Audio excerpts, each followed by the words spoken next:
वाली बुआ जी। कानपुर में रहने वाला सिन्हा परिवार वैसे तो खूब खुशहाल है। घर में दो भाई अपनी अपनी पत्नियों के साथ खुशी खुशी रह रहे हैं।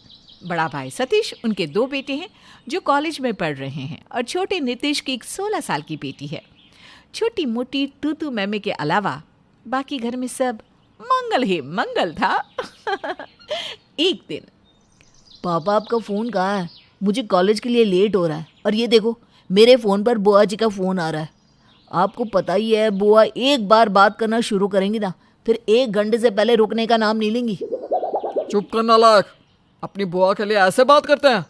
अरे पापा सही तो बोल रहा है रिंकू। एक दिन तो मम्मी ने मेरे फ़ोन से बुआ से 1 घंटे बात की, और पता है फ़ोन रखते हुए क्या कहा बुआ ने? रखती हूँ भाभी, बहुत काम पड़े हैं। अब क्या बताए, हम तो घर गृहस्थी में फंसकर बिल्कुल बेकार हो गए। 2 बात करने को भी टाइम नहीं मिलता किसी से। और मम्मी ने उन्हें क्या जवाब दिया पता है? कोई बात नहीं जीजी, आप दुखी मत हो। जीजा जी के ऑफिस जाने के बाद फिर मिला लेना फ़ोन। अरे बुआ है तुम्हारी, ऐसे बात नहीं करते। बिल्कुल ही लिहाज भूल गए हो छोटे बड़े का, बहुत मार लगाएंगे। रिंकू और मिंकू अपने कॉलेज के लिए निकल जाते हैं। इधर सतीश अपनी बहन लक्ष्मी को फ़ोन लगाता है। और बताओ लक्ष्मी, कैसी हो? जीजा जी कैसे हैं? बस भैया पूछो मत, इन्होंने तो मेरा बिल्कुल जीना दुश्वार कर रखा है। हर बात में झिक झिक करते रहते हैं।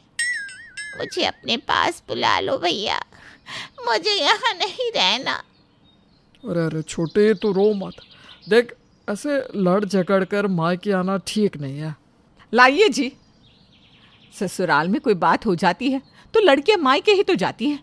क्या हो गया जीजी, तुम ना घबराओ नहीं, कुछ दिन के लिए यहाँ आ जाओ। देखना, हवा पानी बदलेगा ना तो मन भी बदलने लगेगा आपका। बड़ी भाभी की बात सुनकर अगले ही दिन दिल्ली वाली बुआ पहुंच गई कानपुर। जीजी, कोई दिक्कत तो नहीं हुई ना आपको आने में? अरे नहीं नहीं भाभी, सीधी ट्रेन आती है दिल्ली से। शताब्दी में बैठो और सीधा कानपुर उतरो। दिक्कत क्या होनी है? ये दिक्कत तो आप जैसे लोगों को ही आती है। कानपुर छोटा शहर है, कहाँ आप लोग इतना बाहर आना जाना कर पाती हो? हाँ, वो तो सही बात है। अच्छा जीजी, अभी तो काफ़ी रात हो गई है, अब खाना खा लो, फिर गुड़िया के कमरे में आपका बिस्तर लगवाया है, वहाँ आराम करना। अरे भाभी, मतलब अभी तो हम आए हैं, अभी आप हमें ठेलने में लग गई हैं? ये नहीं कि ननद के पास बैठी कुछ सुख दुख पूछ लें। पहले चाय नाश्ता करा दो, खाना पीना खाते रहेंगे घंटे 2 घंटे में। ठेलने जैसी कोई बात नहीं है जीजी, गुड़िया का स्कूल होता है ना, इसलिए सुबह सुबह जल्दी उठना पड़ता है, और आपकी ट्रेन पहुंचते पहुंचते 11 बज ही गए। इसीलिए कह रहे हैं कि खा पी कर आराम करो, कल सवेरे बात कर लेंगे जी भर के। हाँ भाभी, देख रही हूँ, आप दोनों के चेहरे तो मुझे देखकर ही उतर गए हैं। भाई, अब ननद ससुराल से झगड़ कर आई है तो मायके में भी इज्जत थोड़ी ना मिलेगी। अरे जीजी, आप बात को ना मन से ना लगाया करो। अच्छा, हम रुक रहे हैं आपके पास। छोटी, तुम जाओ, आराम कर लो। बात छन रही है दोनों देवरानी जेठानी में। पता लगाना पड़ेगा कि आखिर ये प्यार की गंगा बह कहाँ से रही है। बड़ी भाभी शीला ने पहले ननद को चाय नाश्ता परोसा, फिर देर रात उन्हें गर्मा गर्म रोटियां बनाकर खिलाई। ननद की नाराज़गी दूर करने के बाद शीला रात को 2 बजे अपने कमरे में सोने गई, सुबह 5 बजे। शांति भाभी, सुबह सुबह काम का टाइम होता है। इस समय बड़ी भाभी बिस्तर तोड़ रही है और आप अकेली रसोई में खप रही हो। अब आप अकेले बनाओगी और सारा परिवार बैठकर खाएगा, हैं?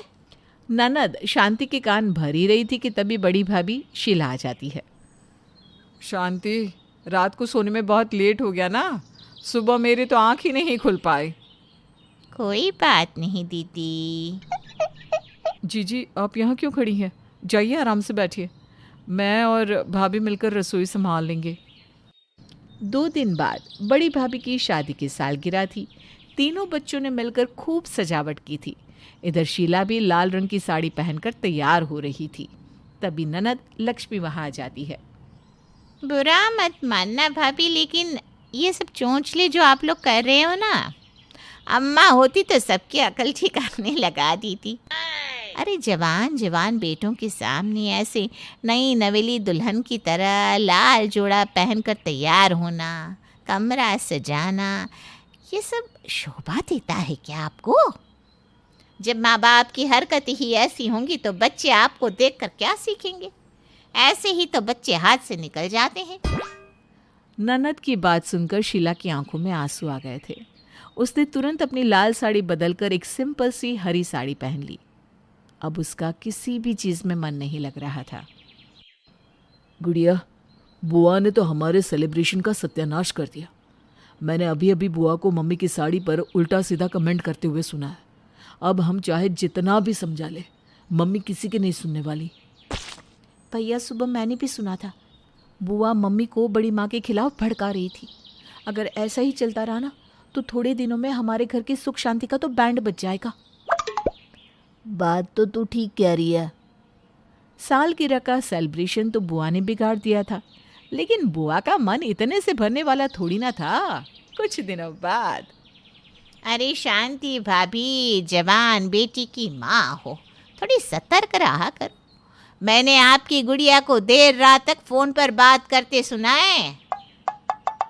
क्या दीदी, गुड़िया अभी बस 16 साल की है, अपने किसी दोस्त से बात कर रही होगी। ऐसी ही दोस्त से बातें करते करते ही लड़कियां हाथ से निकल जाती है। भाई मेरा फर्ज था बताना, अब तुम जानो तुम्हारा काम जाने। ननद के मुंह से ऐसी बात सुनकर शांति गुस्से में अपनी बेटी के कमरे में जाती है। गुड़िया, ये तुम किससे रात को फ़ोन पर बात करती हो? अरे मम्मी, आप क्या बोल रहे हो? मैं तो किसी से बात नहीं करती। अच्छा, तो बुआ झूठ बोल रही हैं क्या? आज से तुम्हें कोई फ़ोन नहीं मिलेगा। ठीक ही कह रही हैं वो, इस मोबाइल फ़ोन ने बिगाड़ कर रख दिया है बच्चों को। माँ के मुंह से ऐसी बात सुनकर गुड़िया को बहुत बुरा लगता है और वो रोती हुई शीला के पास जाती है। बड़ी माँ, मम्मी ने मुझसे फ़ोन छीन लिया। क्या आप लोगों को मुझ पर भरोसा नहीं है? मैंने कुछ गलत किया है क्या बड़ी माँ? गुड़िया को ऐसे रोता देख शीला को गुस्सा आ जाता है। शांति, यह क्या तरीका हुआ? बच्चों के साथ इस तरह से पेश आओगी तो बच्चे तुम्हारी बात सुनना ही बंद कर देंगे। आपके बेटे नहीं है ना दीदी, इसलिए आप इतनी आसानी से ये बात कह रही हो। बेटियों की माँ को बहुत कुछ सोचना पड़ता है। भगवान न करे कल को कोई बात हो गई तो सबसे पहले दुनिया वाले माँ को ही दोष देते हैं। शांति, मैंने 3 बच्चों में कभी कोई फ़र्क नहीं किया, लेकिन जो बात गलत है वो गलत है। बच्चों को हमने मिलकर पाला है, इसलिए मुझे अपने तीनों बच्चों पर पूरा भरोसा है। दोनों देवरानी जेठानी में होती बहस को देखकर चारों बच्चे हैरान रह जाते हैं। बहुत हो गया, अब हमें कुछ करना पड़ेगा, नहीं तो ये घर जंग का मैदान बन जाएगा। पता है, कल बुआ पापा को बोल रही थी, तुमने बहुत छूट दे रखी है शीला भाभी को। वो तो घर आए मेहमान की इज्जत करना ही भूल गई है। इसके बाद रात को मम्मी पापा में बहस हो रही थी। रिंकू की इतना कहने पर चारों बच्चे हाथ मिलाकर कुछ योजना बनाते हैं।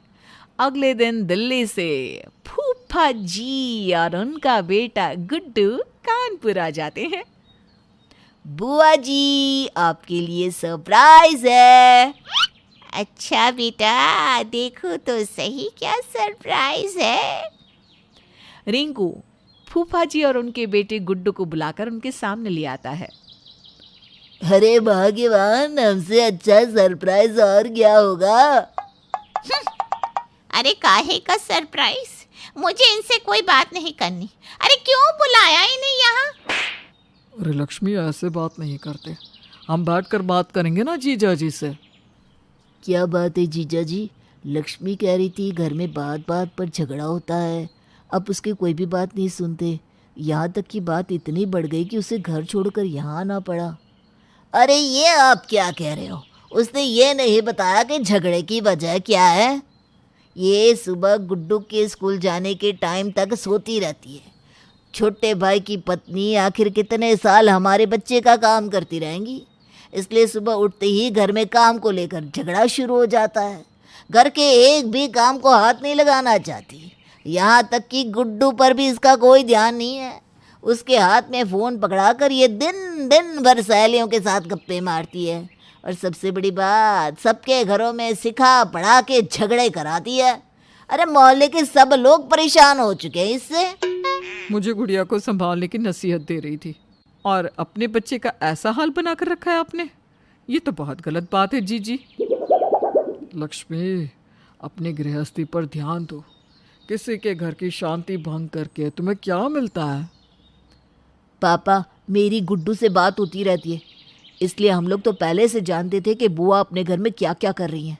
लेकिन गुड्डू नहीं चाहता था कि आप लोगों को ये सब पता चले, इसलिए हम चारों चुप थे। और फिर बुआ ने हमारे घर में भी वही सब शुरू कर दिया। हम अपने घर की शांति भंग नहीं करना चाहते थे, इसलिए अंत में हमने फूफा जी को सच्चाई बताने के लिए बुला लिया। लक्ष्मी, माफ़ी मांगो जीजा जी से और खुशी खुशी अपना घर संभालो। बुआ जी के पास अब बचने का कोई चारा नहीं बचा था, इसलिए पति से माफ़ी मांगकर वो अपने घर दिल्ली लौट गई। उस दिन के बाद से बुआ जी सुधर गई। अब वो किसी के जीवन में दखल नहीं देती, बस अपने जीवन को संवारने की कोशिश करती रहती हैं।